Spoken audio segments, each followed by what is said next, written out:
بھائی وقت دیں حالات کو، حالات بدل جاتے، تبدیلی آ جاتی۔ اللہ تبارک و تعالیٰ کمزوروں کو طاقتور کر دیا کرتا ہے، غریب کو امیر بنا دیا کرتا ہے۔ اللہ تبارک و تعالیٰ ان لوگوں کو جن کی کوئی آواز سننے والا نہیں ہوتا، ان کی چھوٹی آواز کو اللہ قوت دے دیتا ہے، طاقت دے دیتا ہے۔ شرط یہ ہے کہ آپ استقامت کا مظاہرہ فرمائیں، صبر کا مظاہرہ فرمائیں، آپ تھوڑا اپنی زندگی میں ٹھہراؤ لائیں، آپ تھوڑا حوصلہ کریں۔ آپ فوری طور پر وہ راتوں رات امیر ہونا، راتوں رات باوقار ہونا، راتوں رات چھا جانا۔ ہمارے ایک بزرگ فرمایا کرتے تھے، جتنا تیز دوڑو گے نا سامنے سے ہوا بھی اتنی تیز ہی پڑے گی۔ فرماتے تھے اگر بس پہ سیٹ نہیں نہ ملی، پچھلی بس کا انتظار کر لو، چھت پہ بڑی ہوا لگتی ہے، اور اگر تم جلد باز ہونا کہ جانا میں نے ابھی ہے، تو فرمایا پھر چھت پہ بیٹھنا پڑے گا تو ہوا بڑی تیز پڑے گی۔ پھر تھوڑا تھوڑا کر کے، حوصلہ کر کے، احتیاط کے ساتھ آپ سفر کریں، اپنی زندگی میں وہ استقامت لائیں جو ہمارے بزرگوں کا طریقہ ہے، وہ حوصلہ لائیں جو ان کو بڑا کرتا تھا، وہ والا ماحول لائیں جس سے ان لوگوں کے اندر طاقتیں آئیں۔ تو بھائی یاد رکھیں، آپ حالات کو وقت دیں، حالات کو۔ آپ چلے گئے ڈاکٹر کے پاس دوائی لینے، اس نے آپ کو دوائی دے دی 1 مہینے کی، اس نے کہا 1 گولی صبح کھانی، 1 شام کھانی، یہ سیرپ ہے اتنا بڑا، 1 چمچ صبح پینا، 1 شام پینا ہے۔ تو آپ نے کہا نہیں، میں نے تو 2 گھنٹے میں ٹھیک ہونا ہے، تو ساری بوتل ہی نہ پی جاؤں، ساری گولیاں کٹھی نہ کھا جاؤں، چونکہ ٹھیک جو ہونا ہے ہو جائیں گے آپ ٹھیک۔ وہ کہتا ہے 1 چمچ پینا ہے، 2 نہ پی لینا، یہ دوسرا اثر بھی ہو سکتا ہے، سائیڈ افیکٹ بھی ہو سکتے ہیں، آپ اس کو احتیاط سے لینا۔ اور کچھ گولیاں ایسی ہیں جو ڈاکٹر کہتا ہے پوری نہیں کھانی، آدھی کھانا، تو پھر پوری کھا لیتے ہو۔ بھائی تھوڑا انتظار کریں، آپ جہاں کھڑے ہیں، جس مقام پہ کھڑے ہیں، استقامت کا مظاہرہ کریں، تھوڑا وقت دیں، بڑی بات نہ کریں لیکن تھوڑا ٹائم دیں، تھوڑا حوصلہ کریں۔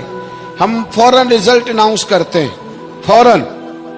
میرے سنگی کئی دفعہ کہتے ہیں کہ حضرت صاحب آپ کیسا محسوس کرتے ہیں؟ تو میں کہتا ہوں میں تو سیدھا محسوس کرتا ہوں۔ ہمیں لوگ فون کرتے ہیں ٹائم دو، جس کو دے دیا اس کے کاغذوں میں ویری گڈ ہے، اور جس کو نہیں دیا وہ سلام بھی نہیں لیتا، فون بند کر دیتا ہے، چھٹی۔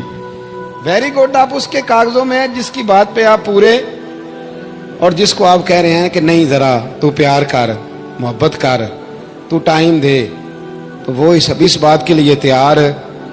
تو آپ صبر کریں، آپ حوصلہ کریں، آپ جس سٹیٹس میں، اور زندگی میں یاد رکھیں، جتنا کوئی آپ کو اونچی اور بڑی جگہ پہ بیٹھا نظر آئے گا نا، اتنا زیادہ آزمائش کا شکار ہوگا وہ شخص۔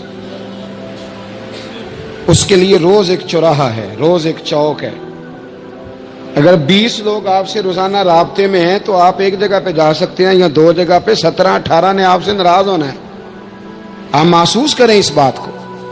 آپ جہاں بیٹھے ہیں، جس اسٹیج پہ آپ بیٹھے ہیں، آپ اپنی سیاسی جماعتوں کو دیکھ لیں، 10 بندے نکل کے ادھر چلے جاتے ہیں تو 5 نکل کے ادھر چلے جاتے ہیں، تو 6 اپنے الگ ایک گروپ بنا لیتے ہیں، تو 7۔ تھوڑا حوصلہ کریں، وقت دیں، حالات وقت پر تبدیل ہو جایا کرتے ہیں، سچائیاں ثابت ہو جاتی ہیں۔ جلد بازی والے ماحول سے نکلیں، حوصلہ، توانائی، یہ درست ہے کہ ہم انسان ہیں، کمزور ہیں، ہمیں پریشانی ہوتی، ہمارے اعصاب پر چیزیں سوار ہوتی ہیں، ہم ٹینشن بھی لیتے ہیں، لیکن بہرحال جب آپ کو آپریشن کرانا ہے تو پھر آپ کو تھوڑی دیر کے لیے آنکھیں بند رکھنی پڑیں گی۔ جب آپ کو ٹھیک ہونا ہے تو پھر آپ کو بیماری کو وقت دینا ہی پڑے گا، پھر آپ کو انتظار کرنا ہے، اور وقت بہت بڑا منصف ہے۔ اور بھائی بہت بڑے فیصلے ہو جاتے ہیں، بڑے بڑے انصاف ہو جاتے ہیں، اگرچہ وقتی طور پر فضا کچھ اور بنتی ہے، لیکن سچ ہمیشہ سچ ہوتا ہے، حق ہمیشہ حق ہوتا ہے، حق نکھر جایا کرتا ہے۔ بہت سارے جھوٹ اور پراپوگنڈے کے بیچ میں سے سچ میں طاقت ہوتی ہے، وہ خود اپنی قوتیں بنا کے بیچ میں سے اڑ جایا کرتا ہے، اور اڑ کے وہ چھا جایا کرتا ہے، اس کے اندر قوت ہوتی ہے، ہمت ہوتی ہے۔ وقت دیں، حالات ٹائم دیں، آپ دیکھیں کتنی جلدی حالات بدلتے ہیں۔ بڑا نام ہے امام احمد بن حنبل کا، بڑا تذکرہ ہے، بڑا کچھ ہے۔ پتہ ہے آپ کو کہ امام احمد بن حنبل کتنا عرصہ جیل میں رہے ہیں؟ امام صاحب کو اتنے درے مارے جاتے تھے کہ جب آپ کا کرتا اتارا جاتا تھا تو اس سے خون نچڑ رہا ہوتا تھا. آج ہم مسند امام احمد بن حنبل اے سی والے کمرے میں بیٹھ کے پڑھتے ہیں، اور جب ہم اس کا حوالہ دے رہے ہوتے ہیں تو ہم کہہ رہے ہوتے ہیں تو پتہ میں کتنا بڑا آدمی ہوں، 14 جلدوں کی کتاب میں سے حوالہ دے رہا ہوں. اس بندے سے پوچھو جس نے لکھی ہے، اس سے پوچھو جس نے یہ کمال کیا ہے. اور اتنا بڑا آدمی اور سچا بادشاہ مار رہا ہے. ایک دن اس نے تانا بھی دیا، کہنے لگا احمد بن حنبل مجھے بھی پتا ہے آپ ٹھیک ہیں اور آپ کو بھی پتا ہے آپ ٹھیک ہیں، ظلم ہو رہا ہے، زیادتی ہو رہی ہے، پر لوگ آپ کی سپورٹ کیوں نہیں کر رہے؟ دنیا آپ کے پیچھے کیوں نہیں چل رہی؟ کوئی آپ کے ساتھ کیوں نہیں آ رہا؟ تو امام احمد بن حنبل کہنے لگے اتنا ہی کافی نہیں کہ تو میرے اوپر ظلم کر کے بھی مجھے سچائی کہہ رہا ہے، یہ میری جیت کافی نہیں. اور فرمایا اگر تو نے رزلٹ دیکھنا ہوا نا تو تیرا اور میرا رزلٹ جنازے والے دن نکلے گا. حضرت سلطان بہو سے کسی نے کہا تھا زندگی میں بڑے مرید ہوئے، کہنے لگے نہیں، رب دا طالب کوئی نہیں ملیا، جو ملیا طالب زردہ ہو. آئے ہیں لوگ تعویذ دھاگا لینے، رب دا طالب کوئی نہ ملیا، جو ملیا طالب زردہ. وہ لینے آئے تھے تعویذ، ہم نے بھی دے کے بھیج دیا، بات ختم ہو گئی. شاہ بقی الدین ابن مخلد کے استاد فرمانے لگے کہ بیٹا تیرا ظرف بڑا ہے اور میرا علم تھوڑا ہے، اگر تو نے صحیح طرح پڑھنا ہے تو بغداد امام احمد بن حنبل کے پاس چلا جا، صحیح طرح پڑھنا، پھر وہ تیری تشنگی ختم کریں گے، تیری پیاس بجھا دیں گے، چلا جا. کہتے ہیں میں کشتی میں بیٹھا آنے کے لیے، رستے میں طوفان آ گیا، کشتی کو جانا کہیں اور تھا، چلی کہیں اور گئی. ایک جزیرے پہ ہم اترے. فرماتے ہیں کہ وہاں پیسے ویسے بھی ختم ہو گئے، پتے کھا کے گزارا کرنا پڑا. بغداد کی سمت کا تعین کر کے پتہ کر کے اس طرف میں چلنے لگا پیدل. ہمارا بچہ ماشاءاللہ سے جو ابا جی سے پورے پیسے لے کے جاتا ہے نا پڑھنے کے لیے، اس کا بھی پورا پریشر ہوتا ہے ابا جی کے، آپ کو پتہ نہیں میں پڑھائی کر رہا ہوں، حالانکہ بعد میں پیسے سارے اپنے اکاؤنٹ میں جمع کراتا ہے، ابا جی کو دیتا، لیکن پریشر کریٹ کرتا ہے کہ میں تعلیم حاصل کر رہا ہوں آپ کے حکم پر، لہذا آپ میرا احسان مانیں. معاذ اللہ تعالی. کہتے میں تعین کر کے بغداد کی سمت چلنے لگا، شہر بغداد بھی کی یہ نشانی. کہتے میں جا رہا ہوں اس سمت، پتے بھی کھانے پڑے رستے میں. 1.5 مہینہ لگا تو میں بغداد پہنچا. اب میں نے لوگوں سے پوچھا کہ امام احمد بن حنبل کا مدرسہ کہاں ہے؟ جب میں نے کہا نا امام احمد بن حنبل، تو ایک زمانے میں نام بجتا تھا، ڈنکا بجتا تھا. آج جیل میں. جب کہا نا امام احمد بن حنبل تو جس سے پوچھا کہنے لگا چپ کر جا، ان کا ذکر نہ کرنا.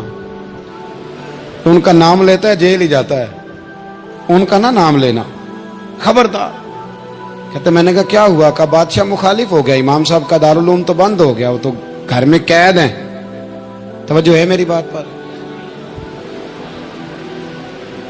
یہ ذوق اگر اسٹوڈنٹ کا بنتا ہے نا تو استاد پڑھانے والا نہ بھی نہ ہو تو وہ استاد کے سینے سے علم کھینچ لیا کرتا ہے، کھینچ لیا کرتا ہے. خواجہ فقیر محمد چرائی رحمۃ اللہ علیہ کے ایک مرید تھے، تو حضرت نے انہیں بڑا کچھ نوازا، تو کچھ لوگ کہنے لگے حضرت جی اسی کو سارا کچھ دے دیا ہے. فرمانے لگے بیلیاں ادیاں داواں ہی بڑیاں سن، یہ تو مینوں ریڑک کے مکھن کٹ کے لے گیا. یہ داواں ہی بڑیاں سن. کچھ لوگ ہوتے ہیں نا پیارے، انہیں طریقہ ہوتا ہے دعا لے لیتے ہیں اور کچھ کہتے رہتے ہیں حضرت جی دعا کرنا، اور دعا لینے والا کام کوئی نہیں کرتے، کہتے رہتے ہیں دعا کرنا. کہتے میں، لوگوں نے کہا کہ وہ مدرسہ بند ہے آپ کہاں جائیں گے؟ تو میں نے کہا میں کہیں بھی جاؤں کوئی ذریعہ حضرت تک پہنچنے کا. کوئی ذریعہ نہیں، ان کے گھر کو بادشاہ نے سب جیل بنا دیا، سپاہی دروازے پہ کھڑے. آپ نے فرمایا پھر بھی. ایک بندہ کہنے لگا اتنی نیکی کر سکتا ہوں کہ میں تمہیں ان کا دروازہ دکھا سکتا ہوں. آپ فرمانے لگے میرے لیے اتنا بھی کافی ہے، ذکر حبیب کم نہیں وصل حبیب سے، اتنا بھی میرے لیے کافی ہے. اس نے دور سے کھڑے ہو کے کہا وہ جہاں سپاہی کھڑے ہیں نا وہ امام صاحب کا دروازہ ہے. شاہ بقی الدین صاحب کہتے ہیں میں نے کہا تو اب جا، اب دیکھنا میں علم کیسے حاصل کرتا ہوں. صبر دیکھو، استقامت دیکھو، حوصلہ دیکھو. آپ فرماتے ہیں کہ میں نے نا اپنے سر سے ٹوپی اتار کے کسی کو دے دی اور بال میں نے بکھیر ڈالے سارے. ایک جگہ سے 2 جگہ سے کرتا میں نے پھاڑ لیا، ہاتھ میں نا میں نے پیالہ پکڑ لیا مانگنے والا.